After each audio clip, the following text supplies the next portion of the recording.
Hello everyone! Eu gostaria de perguntar a vocês quem é que conta dinheiro. Vocês contam dinheiro? Vocês devem estar rindo, né, do meu dinheiro.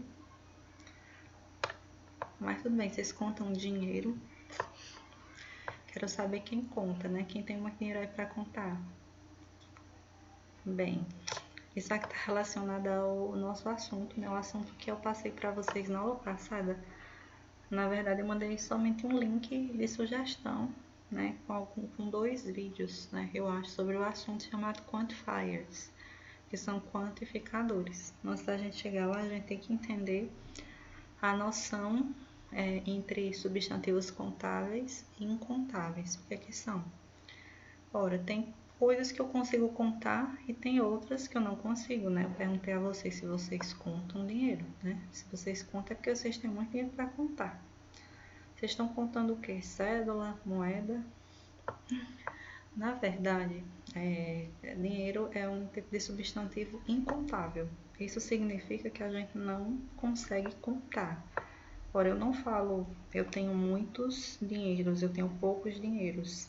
Quando eu falo que eu tenho muito ou pouco, eu falo que eu tenho muitos reais, muitos dólares, muitas moedas ou poucas moedas, muitas cédulas. Então dá para contar unidades monetárias, né? Posso contar reais, dólares, euros, eu posso contar as cédulas, né? Que são objetos, eu posso contar moedas, que também são objetos.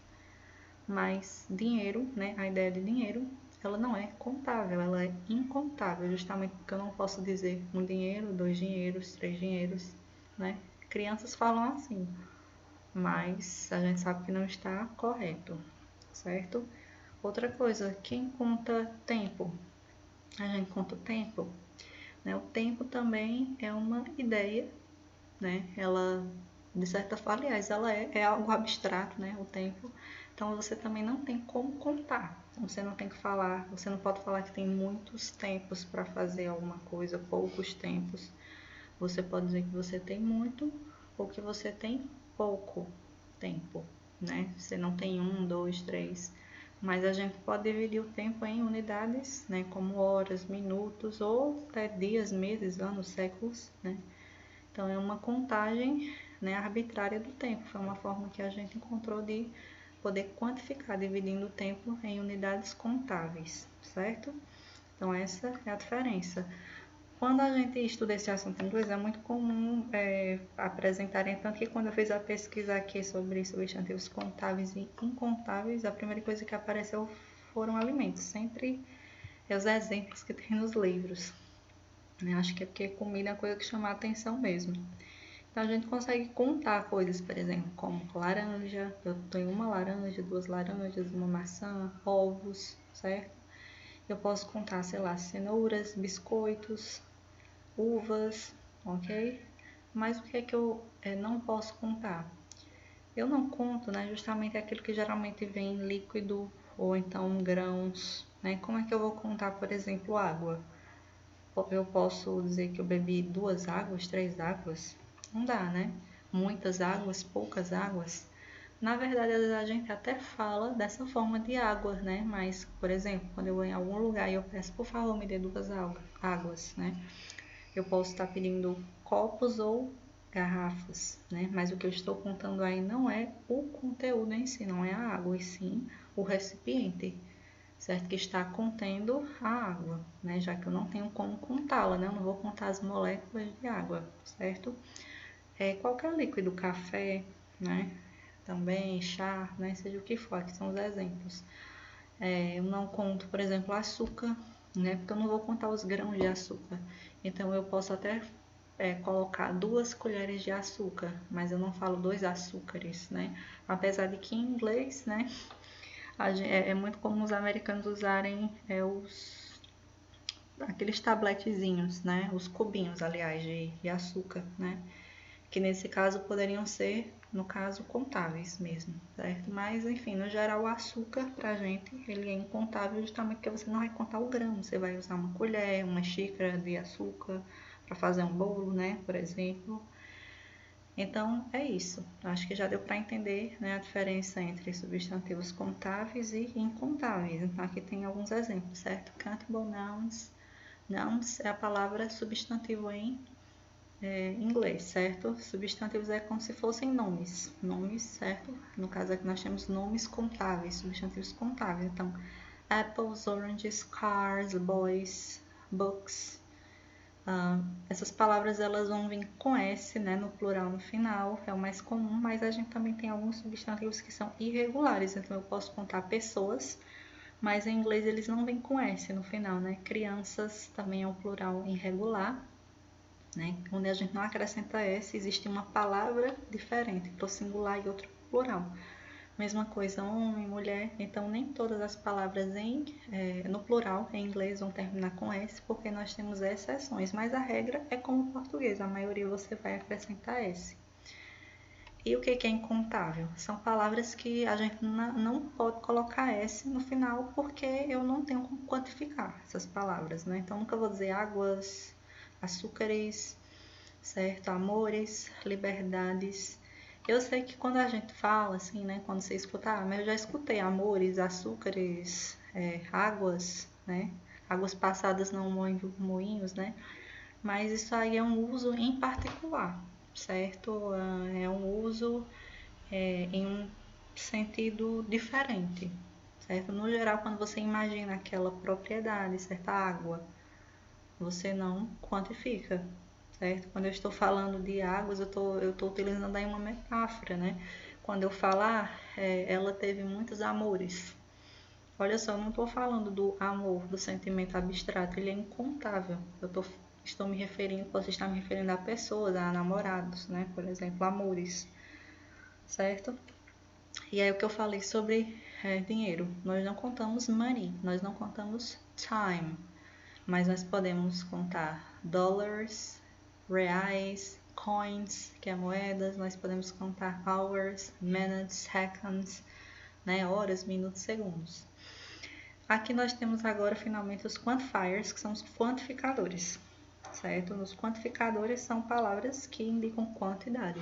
Então nós temos para o plural, certo? Para substantivos, aliás, né? Para as palavras que são contáveis, os substantivos contáveis, que são aqueles que eu posso utilizar esse. Eu vou utilizar esses aqui, e os que eu não posso, eu vou utilizar esses daqui. O que acontece? Na verdade, esses 4 aqui dessa primeira linha, eles são a base de tudo, porque todos os outros são variações apenas. Então, os quantifiers, basicamente, que a gente vai ver, serão o many, o few, o much e o little, certo? Vou colocar aqui com letra minúscula. Então, são esses 4, many, few, much e little. Many significa muitos ou muitas, enquanto much significa muito ou muita, certo? Sem S. Por quê? Porque não tenho como contar o tempo. Muito dinheiro, muito tempo, não muitos. Mas eu tenho como contar lá os dólares, as horas, então tenho como dizer muitos, poucos, né? Dólares, muitas moedas. Few significa poucos ou poucas, da mesma forma, e little significa pouco ou pouca, certo? Então, nós temos many, few, much e little. Essas outras palavras aqui, expressões, né, são variações, né? O que é, por exemplo, so many? O so e o to, que vocês vão ver se repetirem aqui junto com as outras palavras, eles são intensificadores. Então, se many significa muito, so many é tantos, né? Tantas, olha, tantas pessoas aqui.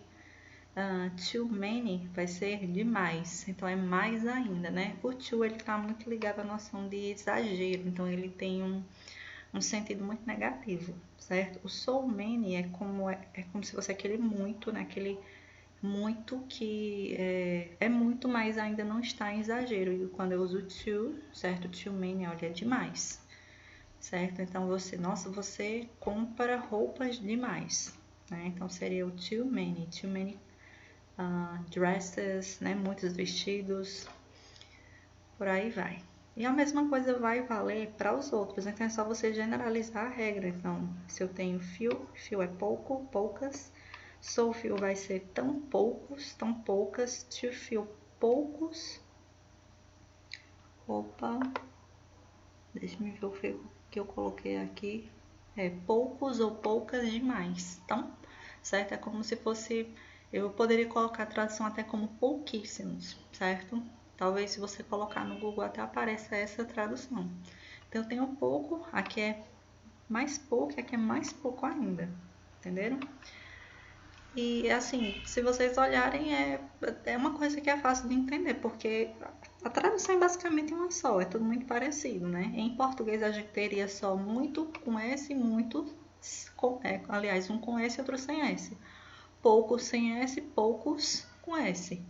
Aqui nós temos palavras diferentes, né? Então, quando o muitos, nosso muitos com S em inglês é o many, e o nosso muito sem S é o much.